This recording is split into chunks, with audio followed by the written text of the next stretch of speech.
Oh, all right. Well, yeah, let's see. Well, let's throw out birthdays immediately. That's too obvious. No numbers for you. You're a word man.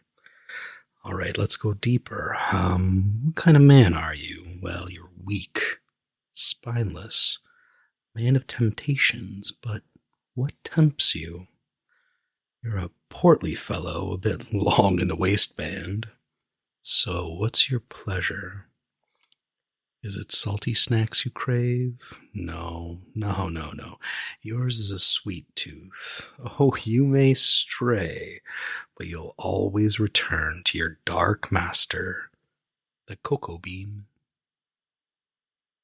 No, and only the purest syrup nectar can satisfy you. If you could, you'd guzzle it by the gallon. 'Cause we watched Season 7, Episode 7, The Secret Code.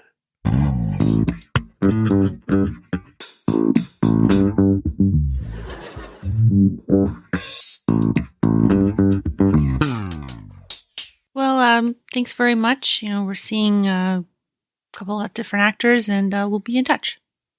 Get out of here. The other opening I was going to do, the Rogue's Wallet. That's where he kept his card, his dirty little secret. Short, devious, balding. His name was Costanza. He killed my mother. Hi, you don't get great monologues. I don't get them? No, in TV. Yeah. Nah. No, you don't, they don't write them like they used to. I think monologues in TV nowadays are more natural than this. You found this episode to be unnatural? Oh, you don't say. Right?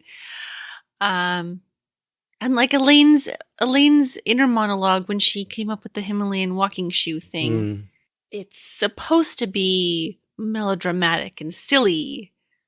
But if you're watching a show that's melodramatic, then you're going to have a dramatic monologue, and it's not going to be silly because it's in place when they're making fun of it here. Yeah, it's the juxtaposition of a dramatic monologue about something as banal as a Himalayan walking shoe. I mean, Mr. Peterman really liked it. Mr. Peterman really seemed to like everything. Except George. Well, I got to say, I like George. He didn't believe George. When George said, "I'm speaking at a men's conference," he said, "I don't believe that for a second." And then just jovially sent Elaine on her way and said, "I've got George here." That's all he needs. So The Secret Code was written by Alec Borg and Jeff Schaefer. It was directed by Andy Ackerman, and it aired on November 9th, 1995. IMDb ranked it as 8.4, or rated it as 8.4 out of 10, and ranked it as the 68th best episode. Screen Crush had it at the 59th best episode. Okay. Vulture.com. Is this why you screamed? Had it cracking the top 10 as the 10th best Seinfeld episode. What? So you and I wrote few notes. I think we were just watching it. Maybe it is a good episode. Do you think it's top 10 material? I don't think it's top 10 material. Yeah, that's a bit high. Their justification: if you don't pour out an entire bottle of Bosco, you clearly have no respect for the dead. That's all they wrote. Wow. Okay, Larry Fitzmaurice. I think he's gonna have a Google alert on his name. Be like, why am I getting hits all of a sudden? I wrote this article 10 years ago. Because of the traffic from this podcast? We just gotta pump it up. Fitzmaurice. I don't know. I mean, okay. We'll do the paperwork and then we'll get into it. All right. Okay, go. What's next? Who are the guest stars? So, a couple of returning guest stars: Heidi Swedberg playing Susan, and John O'Hurley playing Jacopo Peterman. Mm-hmm. However, we had Wayne Tippett playing the captain of the firefighting team. He was in JFK. It took me a really long time to parse out this television show name, and it's Dancer, Texas, Population 81. But they wrote it as Dancer, comma, Texas, Pop, period, 81. So there's a JFK connection because he was in JFK and Elaine tells a story about her dad working in the book depository. When did JFK come out? 1995? Why was JFK top of mind in 1995? It must be because of the movie. It was 91, so still, I mean, it was a pretty big movie. We got married in 2014 and somebody told a JFK joke, made a JFK movie reference at our wedding. So, I mean, it's always topical. Brilliant. Mm-hmm. And a show called Taps. Oh, it's like a military show, right? Yeah. Yeah. I'd never heard of it. It's not where you get great bags in Buffalo. They're at Taps. Something that happened to you and your friends in 2009? 6. Louis Arquette played Leapin' Larry. He was in Little Nicky, Waiting for Guffman, and Tango and Cash. Fred Stoller played Fred Yerkes. He was in Little Man, Dumb and Dumber, and Austin Powers 3 Goldmember. He also wrote 2 episodes of the hit NBC TV show Seinfeld. The Soup, as well as The Face Painter. Ellen Albertini Dow played Mama. I recognized her. Oh yeah, she's been in a lot of things. She was in The Wedding Singer. Yeah. Wedding Crashers. Mostly wedding-themed movies. She was also in a movie called Long Shot, which is not the good Long Shot with Charlize Theron and Seth Rogen. Do you know that Charlize Theron was born in Benoni? Benoni? But like another one, which is a movie that has 2.6 out of 10, and the members of the hit pop band NSYNC make appearances in it. Oh, what's it about? I think we should check it out. Yeah. It's about high school basketball, it seems. Oh, God. Okay. Anyways, yeah, she's been in like everything, and you recognize her from everywhere. Mm-hmm. Let's throw it back to last week when I asked you if you remembered this episode. George's secret code is Bosco. Well, I think I nailed it. I think you just said Bosco. Yeah, I totally spoiled the surprise when I should not done that. I definitely remember this episode, but in my mind, it comes much later. And like, I feel like, obviously Jay Peterman, the character, has been introduced, but he hasn't been kind of explored sure, as much as he will be. And so this is a weird introduction to him. So I thought this episode came later, maybe. In the synopsis of this episode, George refuses to reveal his ATM code. Jerry's foot keeps falling asleep. Elaine dates a man who doesn't remember meeting her. Kramer assists the FDNY. So I don't know your code. I don't know your code. That's how it should be. It's a secret. I'm not like... Susan at one point says it belongs to us. I don't think your passwords belong to me. Except the Netflix one. Well, I mean, like, there's some that we need to share for, like, simplicity's sake. That's why I just take your phone and autofill. Yeah. And delete photos of myself I don't like. You do that all the time. Take better photos of me. Do you have the same code? Like, I have the same ATM code that I set up when I was, 9 years old. Yeah, because I don't use it for anything else. Yeah. And no one else knows it. So why would I ever change it? Right? It's like, I have the same banking password that I set up when I first started online banking because I only use it for banking. It's never been compromised and nobody knows what it is.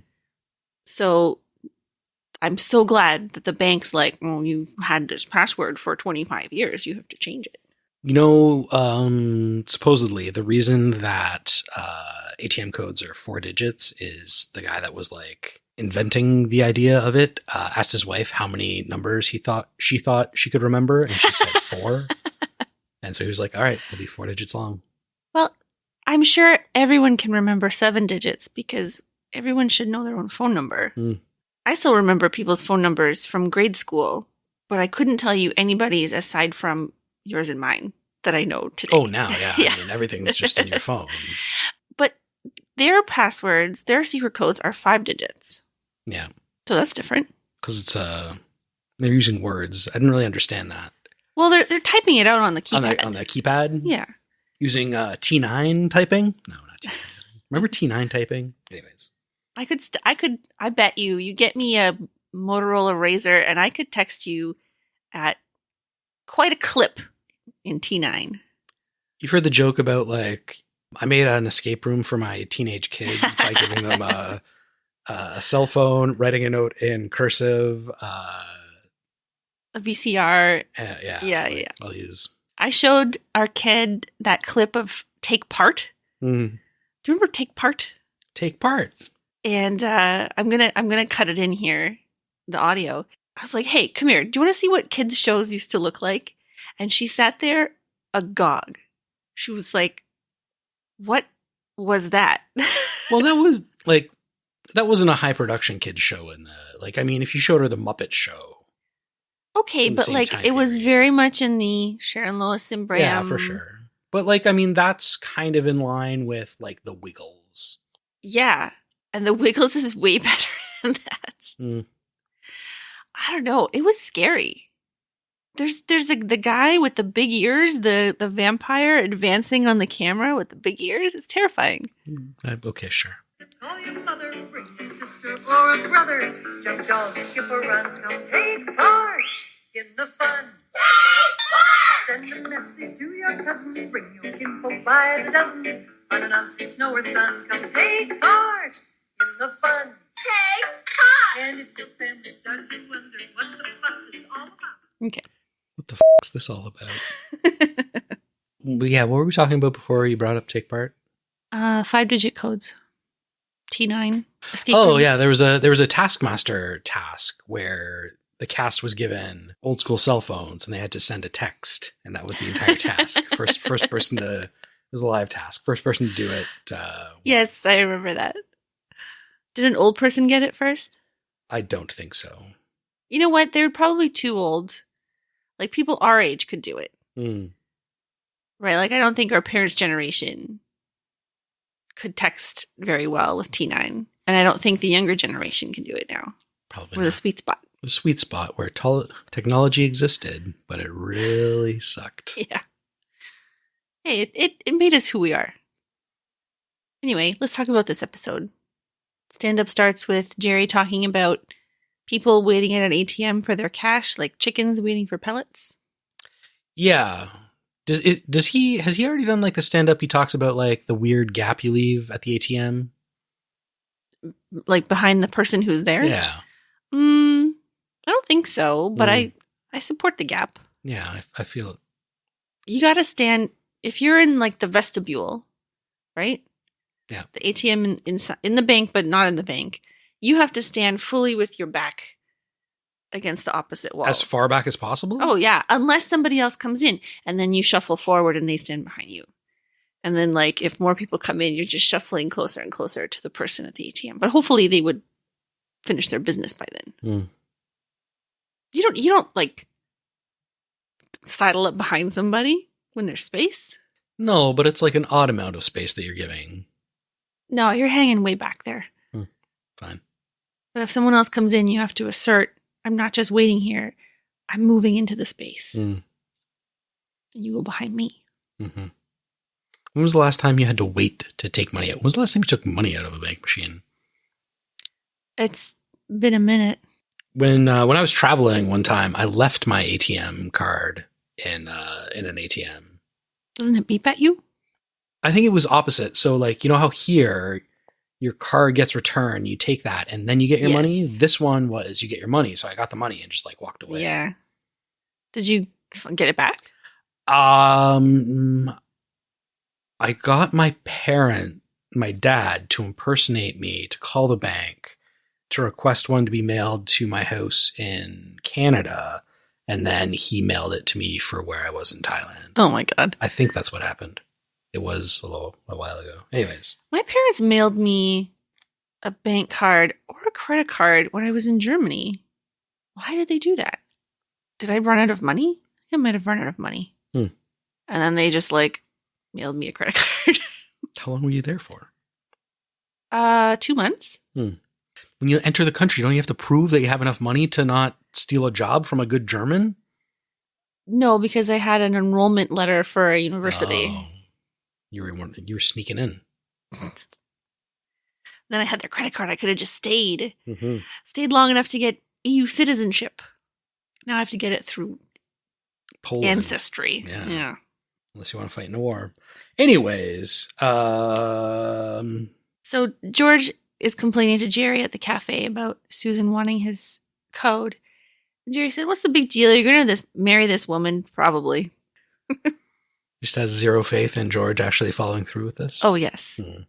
And Jerry's code is Jor-El. Why can't I have this thing that's just for me? Is that so selfish? That's the definition of being selfish. We both laughed very hard at that point. Yeah. I think there were a lot of good lines in this episode where I was genuinely just enjoying it. And I feel like it's matured into that space. So there's one of those bullshit terms that you learn about plays and whatever, like dramatic irony and I don't know, whatever, where it's like Chekhov's gun, where it's like, yep, you introduce it in the first act, you have to fire it. So all of the absurd things that happen in the third act of this episode are introduced in the first, right? Like, would you give me your card if like it was going to say, or would you give me your code if it was going to save my life? Yep. I've always wanted to ride the back of one of those fire trucks. Like, I don't know whether I like that or I don't like that, because I think I prefer a bit of absurdity where it's not tied up in a bow. Where you could just say, like, it's too forced. I'd like to ride the back of a fire truck, and then that just be a weird personality trait that we know about you now. Not have you like, whoa. I wonder if it was because it was too too close together. Like, if this was a 2-hour movie, if we could have like, or like a different episode. We didn't have time to forget that this was a thing. Yeah, right. You're right. Like, it didn't work in the 21-minute. Maybe with ads. Maybe if we had maybe Jeff Bezos is onto something. Maybe if we had a mild version of the condition that Fred has and we could just forget things, then this episode would have been funnier. I thought you meant autism. Well, he has that too. He's got, probably, prosopagnosia, which is face blindness. It's can be caused by brain damage or genetic problems with the fusiform gyrus, or the fusiform face area. Do you want to hear some famous people who have this condition? Sure. Alan Alda. Oh. Stephen Fry. Mm-hmm. Jane Goodall. Steve Wozniak. How did she talk to all those monkeys? Well, I guess she identified them by their smell and their vocalizations and not their faces. And Brad Pitt. Huh. So that one kind of surprised me. I don't know why. And on the Wikipedia page, I clicked the reference. In an interview, he's like, I haven't been diagnosed with this, but I don't recognize people. And so I give the impression that I'm aloof, but really I just do not recognize people until they start talking. I think these people are just narcissists. Well, actors, you know. So the nice to meet you thing is a trait that Jerry Seinfeld has, and he purposefully never says nice to meet you, just in case he's met the person before. And he always says nice to see you. Yeah. Because you can say nice to see you regardless of whether it's your first time meeting someone or if you've met them before. I think I do that too. I think that's a good thing to do. I said, when I took our daughter to her swimming lesson, I said oh, say bye to your teacher. And she said bye. And then I said, oh, nice to meet you. I'm like, I didn't meet them. Yeah. But if I had said nice to see you. Yeah. Also a little bit weird, but whatever. At least you didn't mix up goodbye and thank you and say thank bye or something. Gator. Elaine can't let go that Fred doesn't remember meeting her one time at a party. This is like a whole negging thing, right? He's doing it purposefully. It's working. It does. Right at one point she's like, I mean, come on. Yeah. Who could forget this? That's your sexy Elaine? Yeah. I don't know. This whole Leap and Larry story is pretty boring. It just exists to tie in the other stories. I was thinking about this store that exists, and it's like a weird kind of like one-off As seen on TV kind of store. consumer electronics store that like doesn't really exist anymore because like big box stores like Best Buy and everything have like put them out of business. I don't know. I was thinking of like what's that Radio Shack? No, not Radio Shack. Like the store I was thinking of is Bleecker Audio Video. Okay, I think I've been there. Yeah, but it's like a one-off store, like consumer electronics. It doesn't exist anymore. It's now a thrift store. Mm-hmm. Right, like this type of like. Maybe things are coming back. People appreciate mastery and expertise in something. I think Best Buy is just going to crush everyone. Susan, I love when she's upset and she's talking to George about keeping secrets. And he goes, I don't know anything about your cycles. I'll try to keep you informed. I think we both laughed out loud at that part. I mean, you like to keep secrets. Yes. About what are you talking about? You applied for a PhD program without telling me. Yeah, I didn't get in. Maybe you did something. I found out about it when you informed me that you didn't get in. Because I didn't want you to get your hopes up on my behalf. So you keep secrets. It didn't affect you in any way. It would have. Then I would have told you. Okay. Also don't know about your cycles. They're on my calendar. You could check the Google Cal. I usually sense it. I've started putting an item in my calendar to remind myself about my cycle and that I should beware of my moods and that no one's going to die. Everything's fine. And it's just PMS. This is not something I had to do before I turned 40. But now I have to remind myself that things are okay. Okay. And even though this happens every month, would you like me to add you to that reminder? If I turn that into a reminder on my phone, what would be the funniest sound I could make when it pops up? Boy. No, that clown alarm that the iPhones have. Honka honka? Yeah. Right. Sarah Milligan. So I love when Elaine gets Jerry to come along to dinner with her and Jay Peterman. Jerry gets George to come along to dinner. He doesn't tell him. And he goes, if I told you, would you have come? No. And so then they show up and Elaine... What? This is insane. Yes. She stands them both up because Fred asks her out. He stands her up. It's the whole thing. And then, Peterman is unfazed. He's like, well, I'll speak to the maitre d' and we'll get it sorted out. Tonight she'll be 3. Just the boys. Just the boys. And Jerry comes up with an excuse. And George can't. He's dug down. There's nothing there. And then Jay Peterman goes, George, we dine. What's going on here? Well, he wants to tell him about how he found what he was looking for in a bend in the Guanjia River market, where he discovered the Pamplona beret, sizes 7.5 to 8 3/4. So logistically, how does this work? He's traveling around and he finds this. He's like, "That's a great beret. I'd like to sell it in my store." Yeah. So then he steals it and has a bunch of like. No, I assume that he Sri Lankan workers imports like copy it. But like, how do you? He's selling. He's Jay Peterman. He's selling these all over the place. Yeah, well, he's buying it at this river market. He's buying enough to sustain his catalog company. Well, he sets up an importing-exporting arrangement from a stall at a river market. Sure, I don't know. It's one of those like 10,000 villages thing. Like, I don't know. You find a person who gets the things for you and you sell them. Right? I'm not a businessman. Why would it be called a Pamplona beret if it was in China? A beret from China. I don't know. Probably because the river market is getting it from a factory that ships it to France. Well, isn't Pamplona in Spain? Whatever. So berets are French. So this makes me think, is anything he says true? Or is he just... Oh, is this just like... It's just BS. He has an inner monologue like Yeah. Elaine where he comes Yeah. up with... interesting. And then George goes, do you like sports? And then we cut to Jerry triumphantly watching sports alone in his apartment. It's the joy of missing out. You gotta love sports. What's your hat size? Me? Yeah. Between 7.5 and... No, I'm more like a 7 5/16.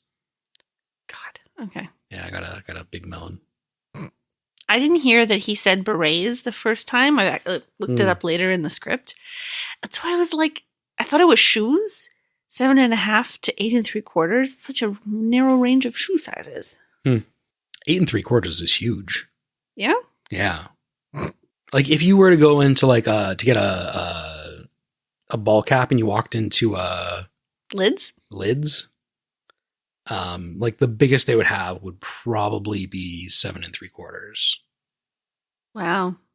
So like male head sizes are 7.5 to 7 3/4, basically.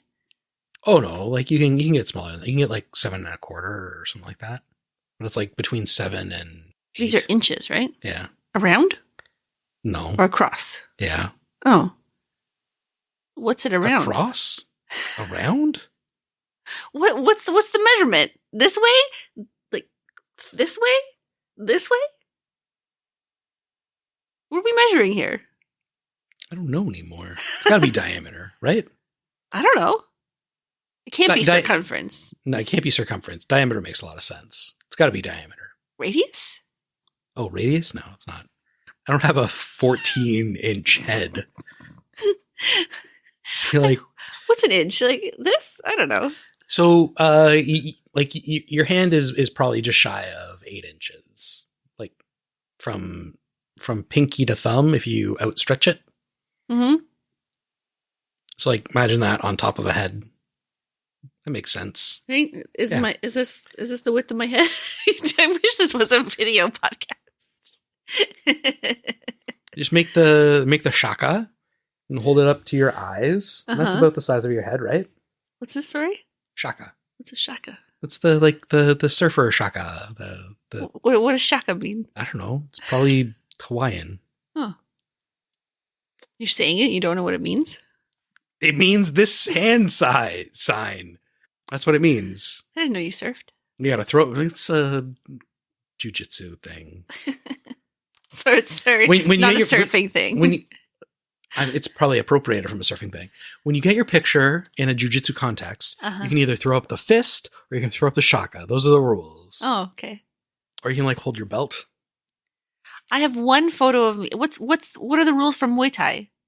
I have one double fists. Double fists? Or Y. What's a Y? The WAI. That Y. Yeah, the bow. There's photo evidence of me having done Muay Thai at least once. Mm-hmm. And I think I threw up the double fists. Yep. Mama, it's me. Jacopo. I'm here, Mama. Why doesn't George just leave? He can't think of an excuse to go. He has no words. So he slept there. Yeah. Did he call Susan? That's what I was thinking. He's just been out all night. I'm going to dinner with Jerry and Elaine, and he doesn't know Jay Peterman. No. So I'm going to dinner. Mm-hmm. Just disappears all night. That doesn't Sleeps come on up. a chair with his J. Crew jacket over him. Growing up in Costa Rica, I heard talk of mother taking a liver. Perhaps it's this Bosco. Mm-hmm. Did you know what Bosco was before Seinfeld? Yeah, she's a drag queen. No. I've never seen Bosco chocolate syrup. Yeah, neither have I. I know of all the other things that Kramer shouted at George in the hallway. Ovaltine, Nesquik. Can't remember what else. Hershey's. Yeah. Is Bosco available in Canada? I don't know. The last thing I have is I'm speaking at a men's conference. I had a few other things. Kramer goes to the 8 Hook and Ladder, which is an iconic building. Ghostbusters exterior. Also in Hitch, How I Met Your Mother. Now they have a huge Ghostbuster sign on the front of the actual fire station. And they have a day every year that they celebrate, like Ghostbusters Day at the station. You know, new Ghostbusters is coming out in theaters? Another one? Yeah. With the women? No. Oh. With Paul Rudd. I'm on board. The last one was good. I enjoyed it. The kids? The kids? Yeah, the kids are in it. It's like the kids. The kids are Ghostbusters? It's Dan Aykroyd's grandson. Like the character that Dan Aykroyd plays, his grandson, I think. I did not see this or hear about it. Oh. Yeah, I probably watched it alone. I like the women Ghostbusters. I thought it was fine too. So I know a guy doesn't sit up there on the fire truck now. I think they can, depending on the model of the fire truck, to like steer the back if it's super long. Why do you need to steer the back of the truck? You gotta steer those wheels, baby. Doesn't the front control the entire thing? I think it has like a rear wheel steering too. Why? Because if it's so long, you can steer the rear wheels and then you get a smaller turning radius.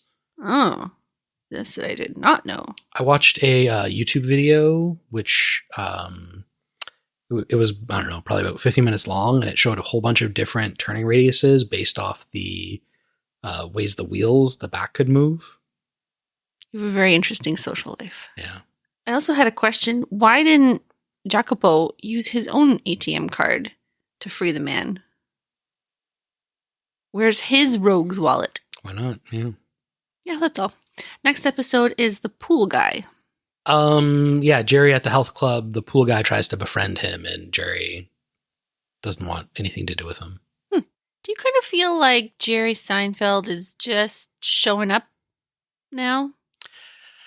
I was thinking about it in this episode, right? And like George states like you have George get his comeuppance or whatever we want to talk about, where like he introduces this thought of like, I'll only give my code if like it's a life or death situation.